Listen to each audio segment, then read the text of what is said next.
பெண்ணுக்கு வேலை தான் ரொம்ப முக்கியங்க. அவங்களுக்கு அவங்க பார்க்குற வேலையை வச்சு தான் மதிப்பு, மரியாதை கிடைக்குது. இது கதினாஸ்ரீ ஊர்காலன் சேனல். பேசுகிறேன்னா உங்கள் கீதாஸ்ரீ ஊர்காலன். ஒரு அழகான கணவன், நல்ல குடும்பம், குழந்தைகள், அவங்களுக்கு பிடிச்ச பெரிய வீடு, திருமணத்துக்கு அப்புறம் பெண்களோட லைஃபே டோட்டலாக மாறிடும். அவங்க ஹஸ்பண்ட் நல்லா சம்பாதிப்பாங்க, சாஃப்ட்வேர் இன்ஜினியர், நல்ல வேலை பார்ப்பாங்க. அவங்களுக்கு பிடிச்ச குழந்தைகள், பெரிய வீடு எல்லாமே இருக்கும். ஆனால் வேலை மட்டும் இல்லைன்னா அவங்களால நிம்மதியாகவே இருக்க முடியாது. ஜாப் தேடி தேடி அலைஞ்சிக்கிட்டே இருப்பாங்க. நம்மளுக்கு நல்ல ஜாப் கிடைக்கணும், நல்ல வேலை கிடைக்கணும், நம்மளுக்கு பிடிச்ச வேலை கிடைக்கணும், நம்மளும் சம்பாதிக்கணும், தன்மானத்தோட சுயமரியாதையோடு இருக்கணும்னு நினப்பாங்க. அவங்க வீட்டில் அவங்க மாமியார் ரொம்ப திட்டுவாங்க. வேலை இல்லைன்னா அந்த பெண்ணோட நிலைமை எப்படி இருக்கும் பாருங்கள். பத்தாததுக்கு ஹஸ்பண்டும் அவரும் திட்டுவார். எல்லார்கிட்டையும் பேச்சு வாங்க வேண்டியதுதான். நல்லா படிங்க, நல்ல வேலை மட்டும்தான் முக்கியம். கடைசியில் ஹஸ்பண்ட் சமாதானம் ஆயிடுவாங்க. அவங்களுக்கு கொஞ்சம் ரிலாக்ஸாக இருக்கும். சரி, இவர்னால நம்மளை புரிஞ்சுக்கிட்டாரே அப்படின்னு சொல்லி. ஆனால் முயற்சி பண்ணுவாங்க. வேலை இல்லைன்ற கவலை இருக்கும். ஆனால் ஜாப் அவங்களுக்கு கிடச்சிருச்சுன்னா அவங்களோட மகிழ்ச்சிக்கு எல்லையே இல்லை. எவ்வளோ ட்ரை பண்ணுவாங்க, எந்தெந்த கம்பெனி போகணுமோ போவாங்க. அவங்க குடும்பம் மட்டும் இல்லாமல் சொந்தக்காரங்க, உறவுக்காரங்க எல்லாருமே வைவாங்க. அவங்களுக்கு வேலை கிடைக்கிற வரைக்கும் அவங்கள நிம்மதியாகவே இருக்க விட மாட்டாங்க.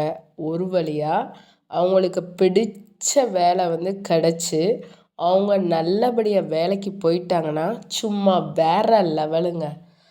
அவங்களோட ஃபேமிலி அவங்கள சும்மா தாங்குன்னு தாங்குவாங்க. வேலை தான் ஒரு பெண்ணுக்கு முக்கியம். வேலை தான். ஸோ பெண்களே, வேலை மட்டும் விட்டுறாதீங்க ப்ளீஸ். எவ்வளோ நாளும் கஷ்டப்பட்டு வேலை பார்த்துருங்க, வேலைக்கு போயிருங்க. உங்கள் குழந்தைங்க அப்போ தான் மதிப்பாங்க, உங்கள் ஹஸ்பண்ட் மதிப்பாங்க. நீங்கள் படிக்கிற வயசுலையே எப்போ ஸ்கூல் +2 10th எது படித்தாலும் நல்லா படிங்க.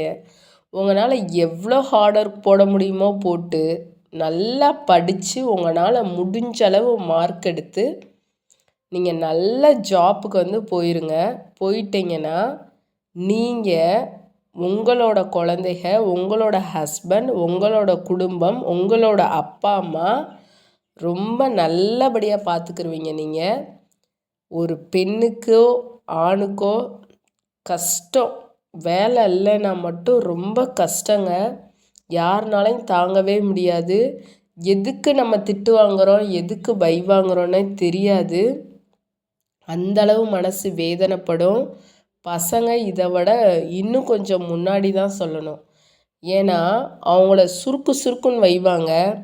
யாருனாலும் நம்மளை சும்மா சப்புன்னு அடித்த மாதிரி நம்மளை வஞ்சிட்டாங்கன்னா நம்ம மனசு அவ்வளோ கஷ்டமாக இருக்கும். நம்ம எப்படினாலும் வேலைக்கு போயிடணுன்னு தான் நினப்போம்.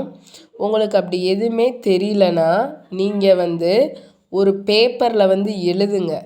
எழுதிட்டிங்கன்னா உங்களுக்கு என்ன திறமை இருக்குது, என்ன ஸ்கில்ஸ் உங்கள்கிட்ட இருக்குது அப்படின்னு தெரிஞ்சுக்கிட்டாலே போதும். உங்களுக்கு பிடிச்ச வேலையை நீங்கள் பார்க்கலாம். அது உங்களுக்கு கிடச்சிடும். உங்களுக்கு தெரிஞ்சிடும் உங்கள்கிட்ட என்ன திறமை, என்ன ஸ்கில்ஸ் இருக்குதுன்னு உங்களுக்கு தெரிஞ்சிருச்சுன்னா உங்களுக்கு பிடிச்ச வேலை எது அப்படின்னு கண்டுபிடிச்சிடுவீங்க. கண்டுபிடிச்சி அந்த வேலை எங்கே கிடைச்சாலும் சரி, வெளிநாட்டில் கிடைச்சாலும் சரி, வெளி ஊரில் கிடைச்சாலும் சரி, இல்லை வேறு மாவட்டத்தில் கிடைச்சாலும் சரி, கண்டிப்பாக கிடைச்ச வாய்ப்பை, கிடைச்ச வேலையை விட்டுறாதீங்க. தவற விடாமல் அந்த வேலைக்கு போயிருங்க. உங்களோட தகுதிக்கு, உங்களோட திறமைக்கு ஏற்ற சம்பளம் கிடைக்கும். உங்களோட சொந்த வருமானத்தில், உங்களோட உழைப்பில் நீங்கள் உங்களுக்கு பிடித்த வீடை கட்டலாம், உங்களுக்கு பிடிச்ச கல்யாணம் பண்ணலாம், உங்களுக்கு பிடிச்சது எதுவோ எல்லாமே கிடைக்குங்க. இதுக்கு ஆரம்ப புள்ளி வந்து என்னண்டா, நீங்கள் படிக்கிற படிப்பு, நீங்கள் பார்க்குற வேலை, உங்களோட சம்பளம், இது மட்டும்தாங்க ஒரு மனிதனோட வாழ்க்கையவே மாற்றுது. அவங்க கேட்டது, கேட்காதது, பிடிச்சது, அவங்களுக்கு தேவையானது, அவங்க ஆசைப்பட்டது, அவங்க கேட்குறது எல்லாமே வந்து கிடைக்குதுங்க. இதுக்கு முக்கியமான ஃபஸ்ட்டு காரணம் அவங்க படிப்பு, அவங்களோட வேலை, அவங்களோட சம்பளம், அவங்களோட வருமானம்.